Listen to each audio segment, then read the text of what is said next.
to record now. Just give it a second. All right. Thank you. Good morning, everyone. My name is Sushil Chaudhary, and I'm the Bureau Chief for the Dam Safety Bureau with the Office of the State Engineer. And this is my pleasure to come at you with this topic.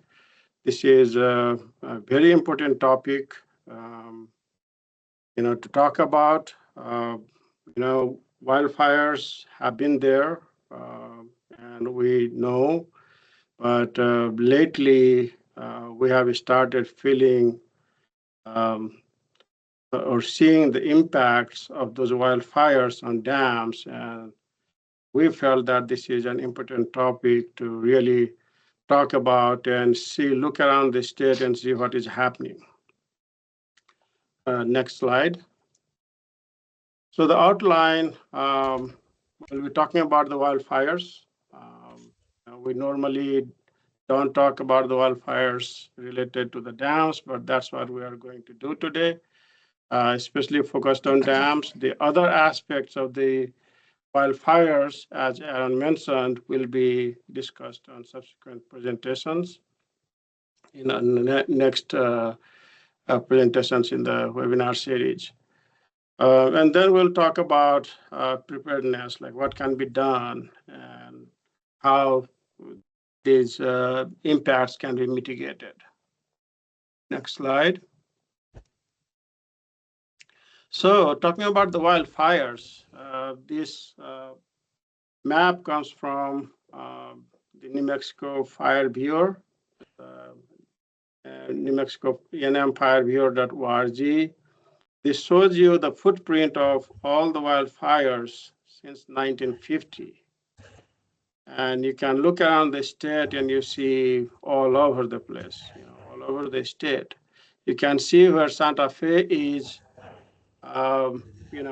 written right underneath that is the Hermit's Peak Cap Canyon fire footprint. West of that, left of that, you see the Las Conchas fire. And then down south in the west, you can see the Gila National Forest, whole bunch of large fires. And then some in the middle, south, in Sacramento Mountain, near Ruidoso area. So you can see here the 5 largest wildfires in New Mexico. Of course, the Hermit's Peak Cap Canyon fire was the largest, followed by Black Fires, White Baldy, and Las Conchas. I mean, most of the fires you can see here, the big fires have been in north, Santa Fe National Forest, and Gila National Forest. I vividly still remember Las Conchas fire of 2011. I could see that fire from my house in Rio Rancho, and also anytime you drove on I-25, and that was the largest fire at the time. And since then, several other fires have taken. Next slide. Now, fires don't need to be the largest to have the catastrophic impacts on dams. The location matters. And so I will be talking about even other fires, the smaller fires like Little Bear fires of 2012 and South Fork fire last year, and then Trout fire of this year. These are the fires that have, that had major impacts on dams lately. Next slide. So let's talk about 2012 Little Bear fire in Ruidoso area in Lincoln Forest. So there is Bonito Dam, as you can see here on the map and the figures. It's a 113 feet high dam. It stores about 1,230 acre feet water, and this is the major source of water supply for the city of Alamogordo. The watershed is about 34 square miles. In 2012, little bear fires came through and burned majority of the watershed. Um, and next slide. And you can see shortly after the fire, rain came. And it almost seems kind of, strange that anytime you have fire, you have big fire coming through, and then shortly thereafter, there tends to be, rainstorms. So you can see the upper right, the burnt watershed, and then rain came through, and you can see the reservoir on the lower right figure. There you can see the reservoir mark on the intake structure there. And it brought all kind of sediment, debris, and flood. And once the flood receded, what was what you're left with was the sediment that you can see on the photo there on the left. Huge amount of sediment that was left. Next slide. And so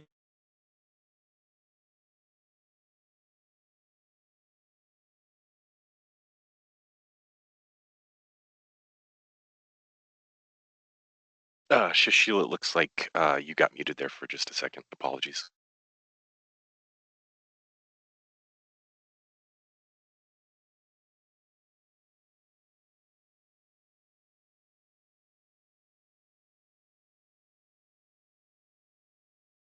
Shashil, if you can hear me, it looks like you're muted. I don't know how it happened. I haven't been.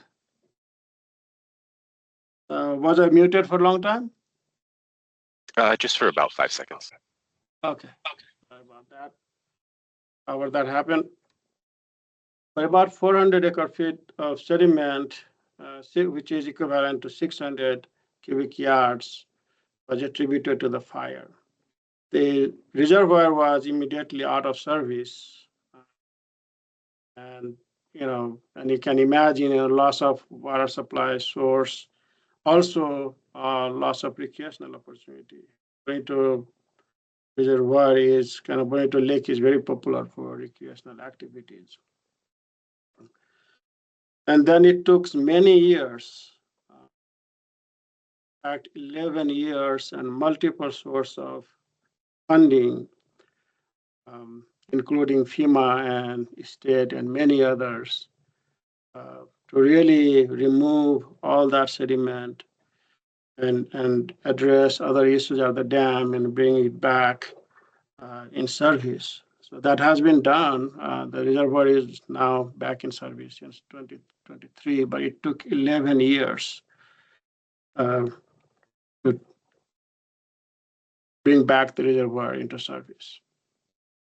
Next slide. So you can imagine the impact that these wildfires have on these reservoirs. Now, let's switch gears to, let's speak Calf Canyon fires. I mean, this was the largest fire in New Mexico history. And there are several dams in that area that were impacted. I'll be talking about these 4 dams, just touching base on that. Murphy Lake, Story Lake, Peterson, and Bradner Dam. Next slide. The Murphy Lake Dam, this is a beautiful lake in northern part of New Mexico in Mora County. If you have not been there, I mean, it's beautiful. The lake surrounded by evergreen pine forest, very popular with recreationists, and and the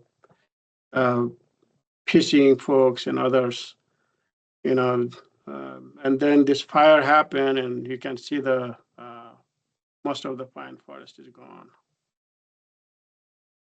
The dam itself was not impacted, but to prevent ash-laden water from getting into the reservoir, dam owners breached the diversion ditch right before the dam.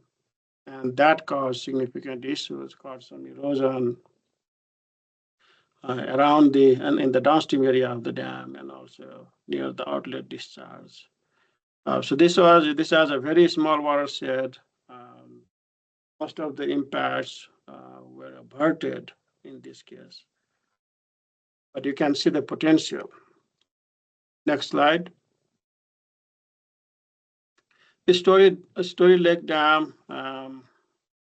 This is again another a major dam in northern New Mexico that is popular for campers, recreationists, and all that.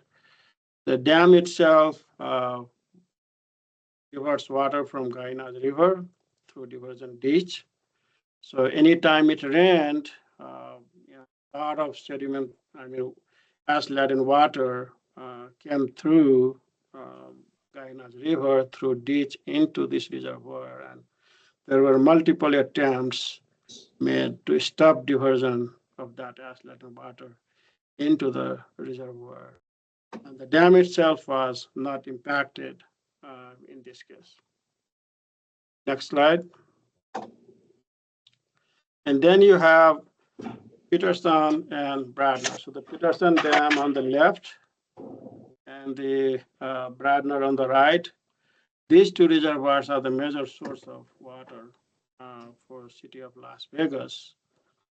The watershed was completely burned this area.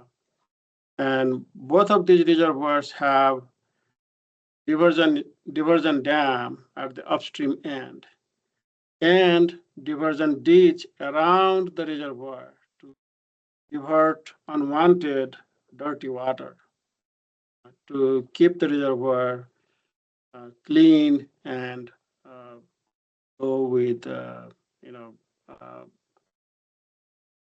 good, the turbidity. So they because they have, they can only treat low turbidity water, so that they have these structures to maintain that. But last year, next slide.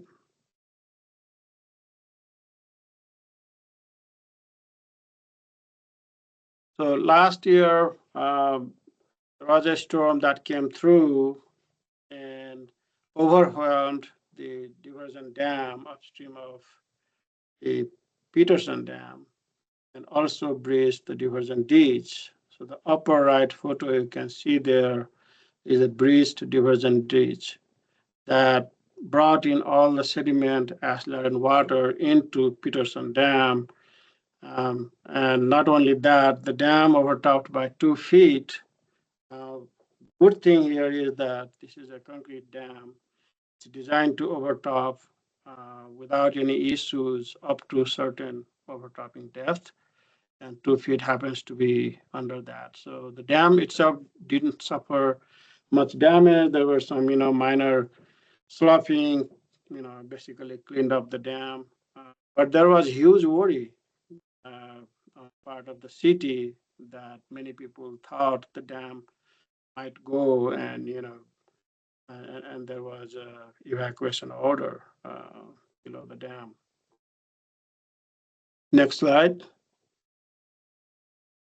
In the Peterson Dam, the diversion dam itself withheld, but the diversion ditch was overwhelmed and received a lot of sediment. The ditch was blocked at a couple locations, and also it got damaged and contaminating water in Bradner Dam as well.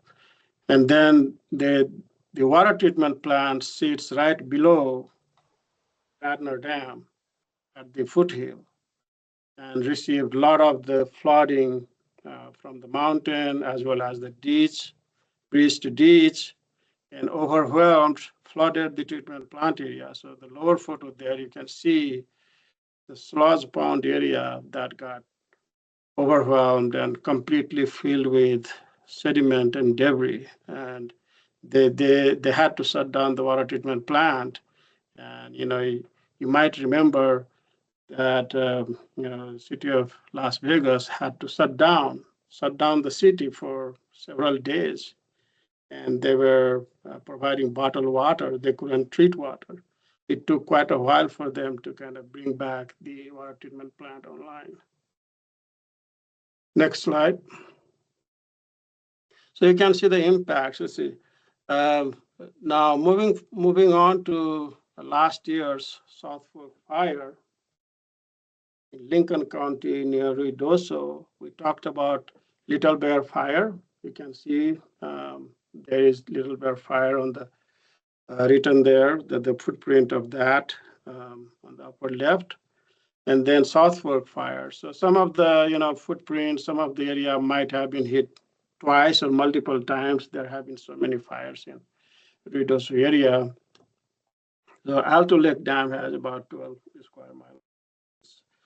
About 51 feet high. It stores about 300 acre feet of water, provides 70% of the water supply for the so and very much like Peterson and Bradner Dam, this dam has a sedimentation basin at the upstream end of the reservoir, and then a diversion ditch that bypass. It's a bypass channel that basically bypass unwanted water. The water that they don't want in the reservoir can flow through that bypass channel around the lake. But it has limited capacity. As you can see there, it can only pass 565 CFS approximately, whereas the 100-year flood for this watershed is about 3,300 CFS. So it's the bypass channel doesn't have the capacity to pass much flood. Next slide. So this photo here on the left shows setup, and see the dam there, the upstream area, there is detention basin and the bypass channel around the reservoir. And again, shortly after the fire, there was flood, rainstorm that came through that overwhelmed the detention basin and overtopped the bypass channel. And the photo on the upper right shows the area that was overtopped. The lower photo on the right shows some of the erosion that happened. Apparently, this overtopping was not huge, it's not for very long, but you can see the erosion already developing. And since then, the village has been very diligent about keeping the detention basin and diversion channel clean to maximize the capacity. But still, there have been, other instances of overtopping. And because it's so undersized, this dam is in precarious situation. And you have residents below this dam that if this dam were to overtop, or even if the diversion channel is overwhelmed and dam doesn't sustain, or doesn't breach, people can get flooded. This dam. Next slide. And that brings to this year drought fire. This photo here, this map here shows the footprint of the drought fire. And you have Bear Canyon Dam at the lower right, and then Lake Roberts Dam at the center. And you can see most of the watershed for Bear Canyon Dam has burned. And I'm told that the burn severity is high on Bear Canyon side. Lake Roberts, about 40% of the watershed. Next slide. So this is the Google Earth image of Bear Canyon Dam. And, this is 79 feet high dam with 685 acre feet of storage capacity, about 16 square mile watershed. This dam does not have the capacity past 100-year flood. You can see the overtopping probability for this dam is 1 in 33, which is very, very high for a high hazard dams. Um, and you can see homes right below the dams, and those channels don't have the capacity. So this is what we are looking at. This dam, Game and Fish owns this dam, and they are in the process of rehabilitating this dam. It hasn't happened yet, but until the dam is rehabilitated, we have this precarious situation. The dam doesn't need to fail. If we have a large storm coming through this dam, it can easily get overtopped and overwhelm the drainage channel downstream and flood those homes. Next slide. And then this is the Bear Canyon Dam. This is 64 feet high, so 748 acre feet. So it's a much larger watershed of 89 square mile. And as I said earlier, 40% of the watershed has been impacted. Now, this dam was rehabilitated years ago. The dam itself doesn't overtop, but look at the discharge. When the spillway discharge, the 10-year flood discharge can be 12,000 CFS. The 100-year flood can be 21,000 CFS. And you look at the channels, below the dam, and think about those quantities. Where is the water going to go? And you can see homes below the dams.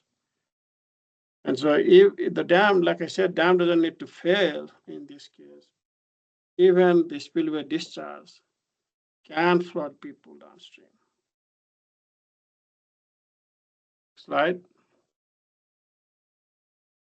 And then, comes last year's, I don't know that if this was caused by,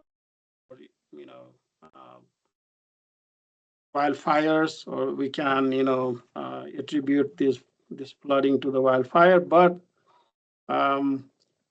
last year in October, there was a historic rainfall in Ross Valley area, and we probably all might have heard about the flooding that happened in Ross Valley area. A series of storms basically tracked over Ross Valley area and dumped about 6 inches of rain in 5 hours. In fact, when we looked up, compared this rainfall, this was 1 in 1,000-year storm event that went through that area, impacted the city of Roswell, quite heavily. We have 3 flood control dams south of Roswell, we call, and that protects basically the unincorporated areas and also the village of Dexter. Next slide.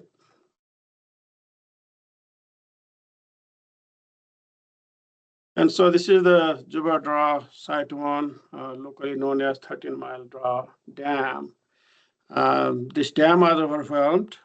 The dam itself did not overtop, but caused, engaged spillway, caused massive flooding downstream. You can see the road there immediately below the dam, overwhelmed.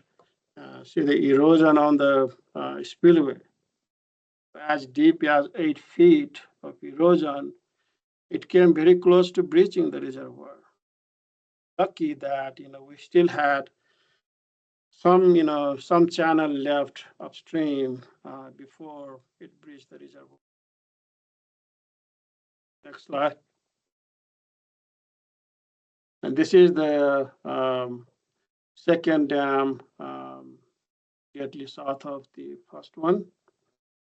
Juba Draw Site 2, also known as Peters Lake Dam. This dam actually overtopped at 2 locations. So the photos on the right, those 2 photos show damage to the embankment due to overtopping.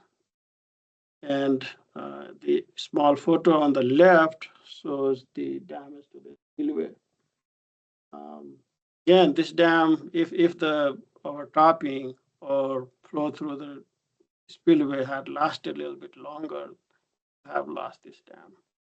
So we were lucky in this case that dam did not fail but suffered huge damage. And uh, the dams are still to be repaired. And RCS is working to repair these dams. It's in the design process right now.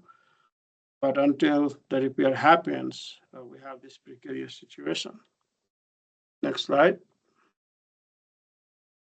So why are we talking about? Why are we raising this alarm and we are talking about this? So to really put things in context, you have to look at all the dams around the state.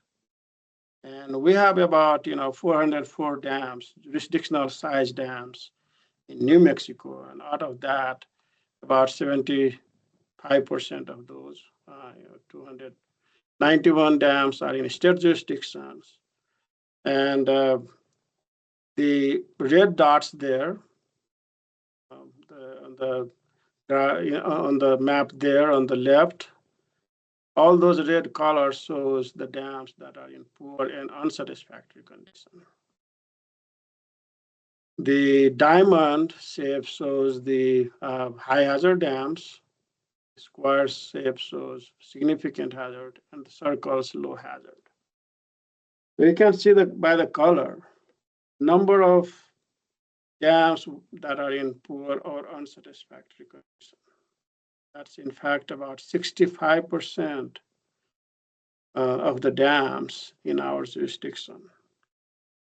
And also you have to look at the percentage of high hazard dams, right? So that's about 66% of the dams, that 187 dams we have in our jurisdiction, high hazard dams, meaning if those dams were to fail, there can be a potential for life loss. And this is a huge concern. So you have 65% of the dams high hazard, and 65% of the dams, 65% of the high hazard dams in poor or unsatisfactory condition. And then, put wildfires on top of that. And you can pretty quickly see the situation we are in. Next slide. So things to remember, the dams are designed for extreme flood. They are designed for extreme flood to protect homes and property and so on, the environment. But there is no specific consideration to wildfires. Dams are not designed considering wildfires.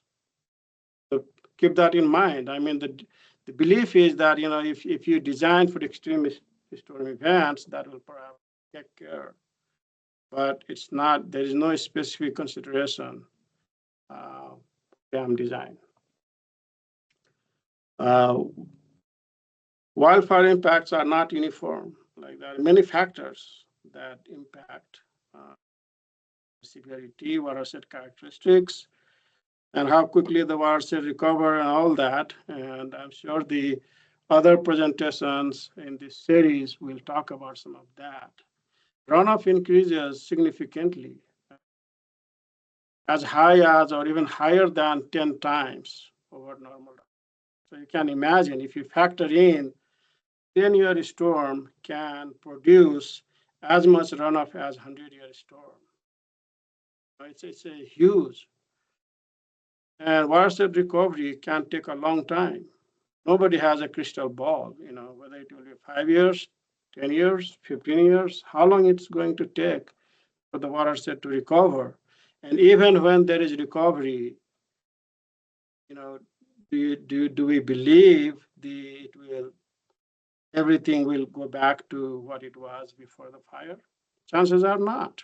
The watershed characteristics may be changed permanently. Next slide.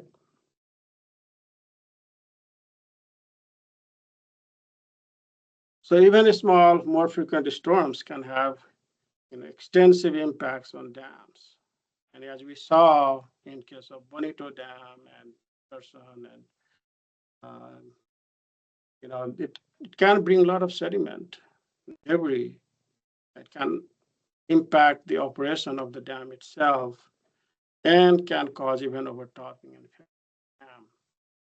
dam. One more thing to remember, the average age of dams in New Mexico is 65 years. Originally designed with 50 years design life. So they have already exceeded design life. And as I mentioned, 65% of the dams are in poor and unsatisfactory condition. Next slide.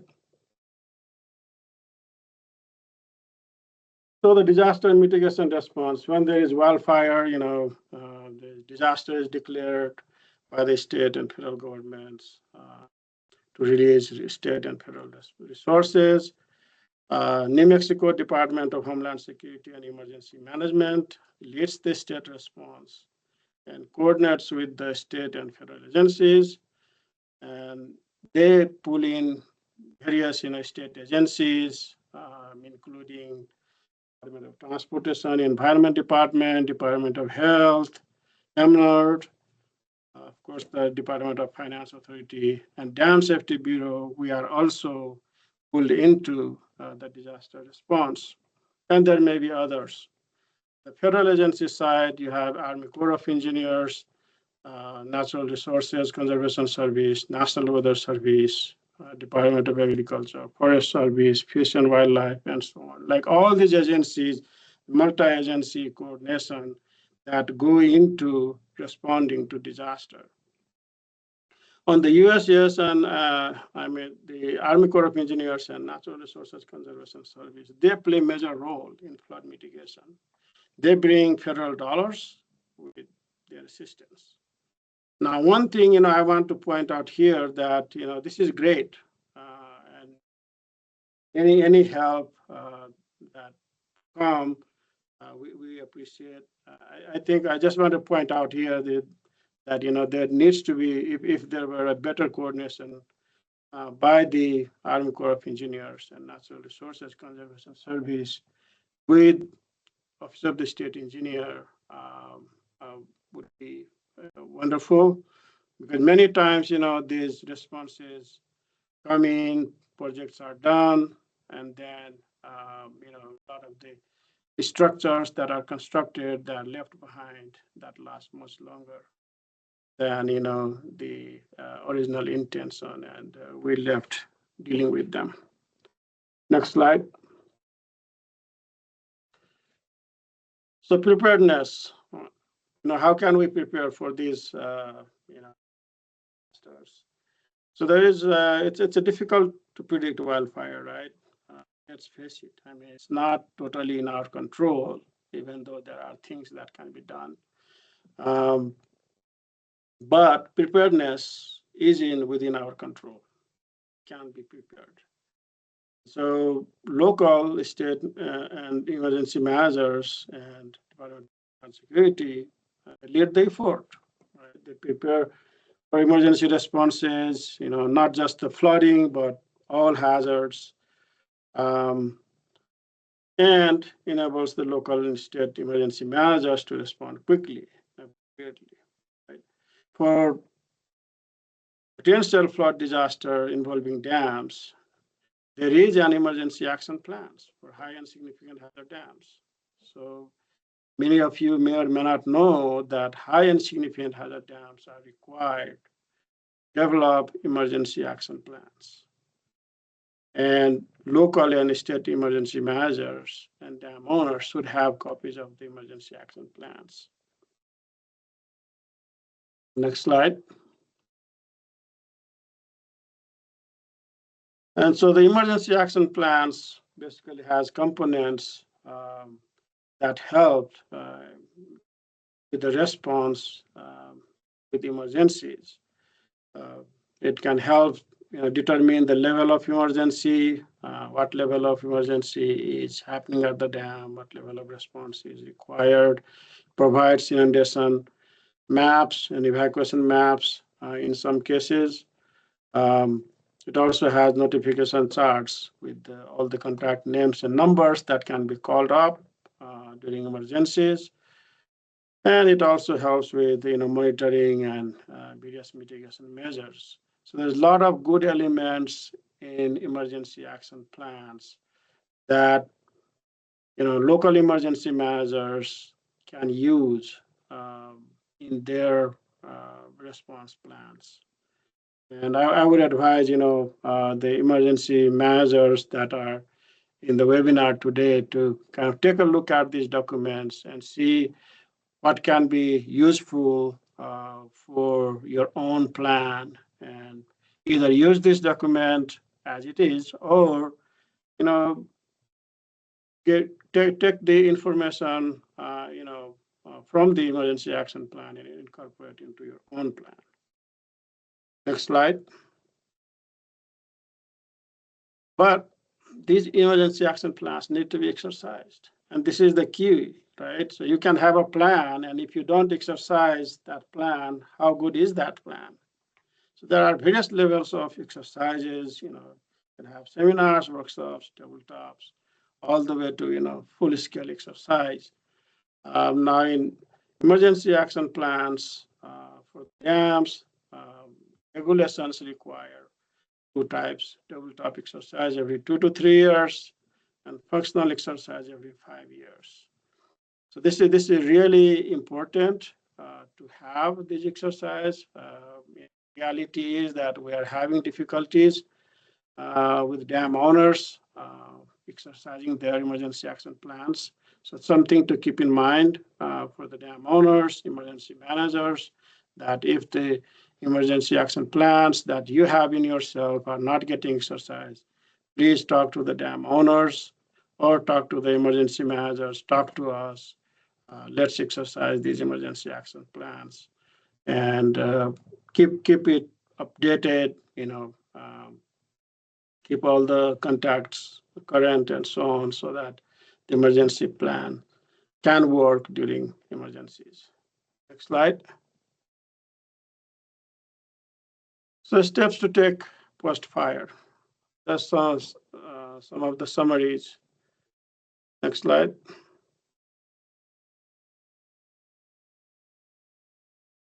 So wildfires can impact water quality, of course, as we saw in case of city of Las Vegas, Peterson, and Radnor Dam.